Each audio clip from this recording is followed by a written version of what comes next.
देखिए बिल्कुल इस तरह की सिचुएशन जो है वो बनी हुई है और ख़ास तौर से जंग जो बढ़ रही है आज जो हूती है उसने बेन गुरियन एयरपोर्ट पर जो हमला किया है, तो तकरीबन 30 मिनट तक वहाँ पे जो एयर सर्विस है उसे रोक दिया गया था, वहाँ पे फ्लाइंग जो है वो सिलसिला रोक दिया गया था।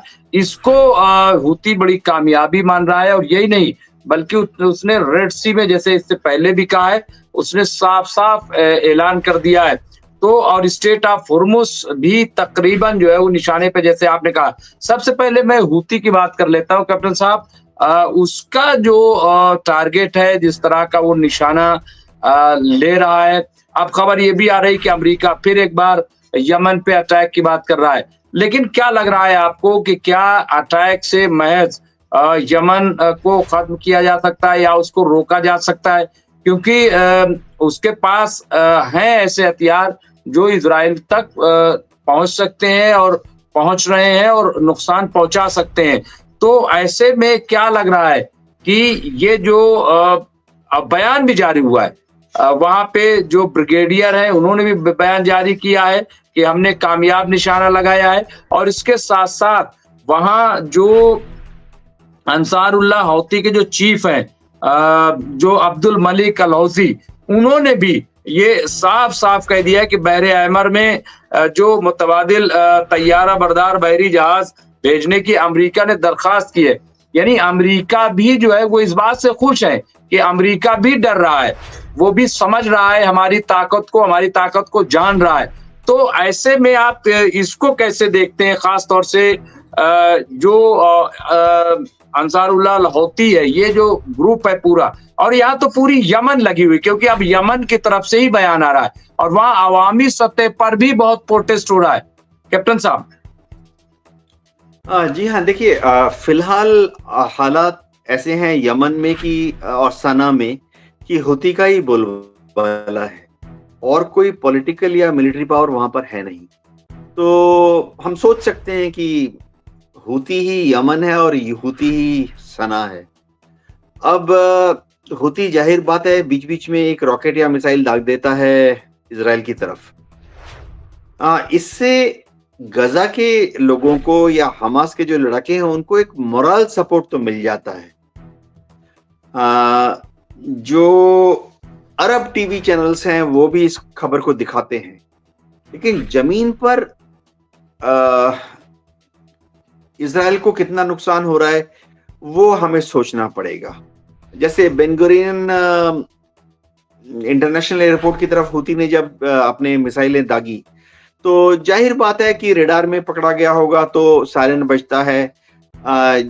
रेडार में थोड़ा जज भी कर लेते हैं कि ये जो मिसाइल आ रही है ये इसका टारगेट कहाँ हो सकता है, इम्पैक्ट पॉइंट कहाँ हो सकता है।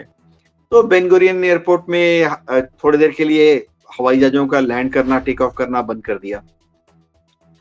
इज़राइल दावा करता है कि इस मिसाइल को उन्होंने रास्ते में ही धराशायी कर दिया, वो पहुंचा नहीं टारगेट तक। हूती के मिसाइल्स जो हैं साइकोलॉजिकल इफेक्ट उनका बहुत ज्यादा है। जमीन पे क्या इजराइल के किसी मिलिट्री ठिकानों पर नुकसान हो रहा है? ठीक है, कुछ नुकसान हो रहा है, लेकिन क्या उससे इजराइल की मिलिट्री, आर्मी, नेवी, एयरफोर्स हार जाएगी? ऐसा शायद नहीं होगा। तो हूती जो है मोरल सपोर्ट दे रहा है गजा में हमास को। हिजबुल्लाह ने जो हमले शुरू किए हैं, देखिए अगर हम देखें शुरुआती दौर में हिजबुल्लाह बड़े-बड़े हमले करता था। एक-एक हमले में हिजबुल्लाह 50 रॉकेट फायर करता था, 100 रॉकेट फायर करता था और शुरुआती दौर में अगर हमले हिजबुल्लाह के रॉकेट देखें तो जो उसमें जो बम होता है, बड़े वाले बम होते थे। 10 किलो वाले बम, 20 किलो वाले बम और उनकी रेंज भी ज़्यादा होती थी। वो जब लिटानी रिवर के यहाँ से फायर करते थे तो वो इज़राइल के अंदर 50 किलोमीटर, 100 किलोमीटर तेल अवीव और हाइफा तक पहुंच जाते थे। लेकिन अभी जो हिजबुल्लाह ने रॉकेट दागे हैं, इजरायली इंटेलिजेंस की जो रिपोर्ट आ रही है, हिजबुल्लाह अभी तक ये बोल रहा है कि उन्होंने रॉकेट नहीं दागे, लेकिन इजरायली इंटेलिजेंस से जो कुछ छन-छन के खबरें आ रही हैं वो ऐसे बोल रहे हैं कि ये जो रॉकेट आ रहे हैं, एक तो तादाद बहुत कम है, यहाँ 5 रॉकेट, वहां 10 रॉकेट। दूसरी चीज है, ये जो रॉकेट है, इनके जो बम है, जो वॉरहेड है, वो छोटे वाले वॉरहेड है, 1 किलो वाले, 5 किलो वाले। और तीसरी बात है, इनकी रेंज भी बहुत छोटी है, महज 20 किलोमीटर, महज 30 किलोमीटर। तो इससे भी इजराइल, उत्तरी इजराइल में जो उनके किबुत्ज हैं, वहां खलबली तो पैदा होती है। जाहिर बात है, सायरन बज रहे हैं, लोग अपने अंडरग्राउंड शेल्टर की तरफ भागते हैं। लेकिन क्या हिजबुल्लाह के इन रॉकेट हमलों से इजराइल हार जाएगा, या इजराइल मजबूर होकर हमास की शर्तों को मान जाएगा? ऐसा शायद ना हो।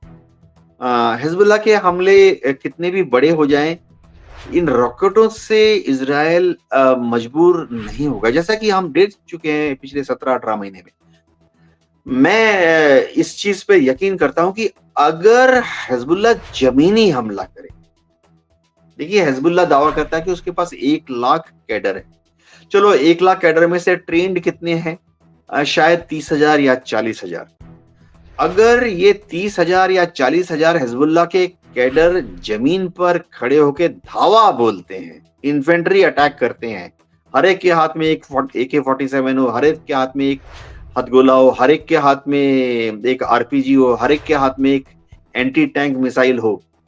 अगर 30-40 हजार हिजबुल्लाह के लड़के जमीन पर दौड़ पड़ते हैं लिटानी रिवर को क्रॉस करके इजराइल की तरफ, तो फिर इजराइल पर दबाव आएगा।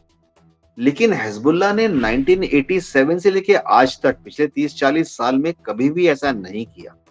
आज तक हिजबुल्लाह ने कभी भी जमीनी हमला, जिससे हम कहते हैं ना कि भाई एक बटालियन हमला करती है 1,000 जवान, एक ब्रिगेड हमला करती है 3,000 जवान, एक डिवीजन हमला कर देती है 10,000 जवान, एक कोर अटैक कर देती है 30,000 जवान। हिजबुल्लाह दावा करती है कि 1 लाख उसके पास वॉलंटियर्स हैं। तो इसमें से क्या 30,000 वॉलंटियर्स हथियार लेकर इस बार पहली बार इजराइल की तरफ कूच करेंगे? नहीं करेंगे। तो हिजबुल्लाह से इजराइल इसलिए नहीं डरता है। जी बिल्कुल, ये आप एक बड़े अच्छे तजुर्बे के साथ, बड़ी मासूमियत के साथ कहा है कि नहीं करेंगे। लेकिन फकील साहब हमेशा ये कहते रहे कि एक पूरा प्लान जो है वो जॉर्डन और लेबनान यानी हिजबुल्लाह वगैरह और हमास, ये सब जो है, और इसके लिए उन्होंने ये भी कहा था कि चूंकि टनल जो है वो बनी हुई है और वो इजराइल के अंदर ही निकल पड़ेंगे, किसी वक्त जो है वो इजराइल के अंदर नजर आने लगेंगे और चारों तरफ जो है अफरा तफरी मच जाएगी। क्या सिचुएशन होगी मैं प्रेडिक्ट नहीं कर रहा हूँ कैप्टन साहब, लेकिन अगर गाजा में देखें तो अमित शुक्ला की पाठशाला बहुत दिन बाद हमसे जुड़े हुए से जुड़ते हैं, लेकिन आज उन्होंने ये कहा कि गाजा के लोग केवल गुरिल्ला युद्ध करके ही इजराइल को परेशान कर सकते हैं, बल्कि हरा सकते हैं, जैसे शिवाजी और पेशवा की सेना ने इस पद्धति को अपनाकर मुल्तान तक टैक्स वसूला था। तो ये अमित शुक्ला की पाठशाला, उन्होंने ये प्रेडिक्ट किया है।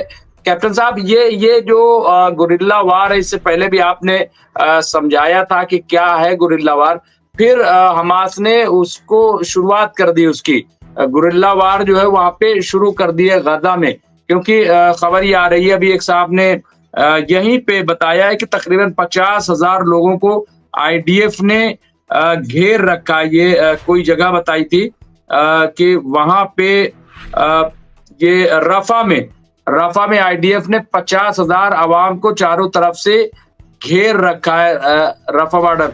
ये कैप्टन साहब, जो गुरिल्ला वार शुरू करने से क्या लग रहा है आपको कि इससे कितना जो है वो बचाव अपना कर पाएंगे? जी हाँ, दुनिया भर की जो रेगुलर आर्मीज होती हैं उनको गुरिल्ला से कैसे लड़ना है और जरूरत पड़ने पर खुद गुरिल्ला बनकर कैसे लड़ना है, ट्रेनिंग दी जाती है। तो हम कामयाब वियतनाम वार एक क्लासिक एग्जांपल है, जहां पर कि वियतनाम के जो गुरिल्ला फोर्सेस थे, हो ची मिन की जो गुरिल्ला फोर्सेस थे, उन्होंने सक्सेसफुली रूस और चीन की मदद से अमेरिका की फौज को हराया और अमेरिका की फौज को निकल जाना पड़ा। अफगानिस्तान एक और क्लासिक एग्जांपल है, जहां पे कि तालिबान ने गुरिल्ला हमले कर करके पहले रूस के लोगों को भगा, रूस की आर्मी को पिछाड़ा, बाद में अमेरिका की आर्मी को महज 3-4 साल पहले ही भगाया। अच्छा, अब रेगुलर आर्मी को खुद भी गुरिल्ला बनने की ट्रेनिंग दी जाती है। कमांडो जब हम बोलते हैं या जब हम बोलते हैं स्पेशल फोर्सेस, तो रेगुलर आर्मी के जवान जो हैं वो भी ट्रेनिंग लेते हैं कि छोटे-छोटे दस्ते में महज 2-2, 3-3, 4-4 लोगों की टुकड़ियां किस तरह से दुश्मन के यहाँ पे घुस जाएंगी और जरूरत के मुताबिक ऐसे टाइम पर हमला करेंगी, ऐसी दिशा से हमला करेंगी, इस तरह का हमला करेंगी कि दुश्मन सोच नहीं रहा होगा।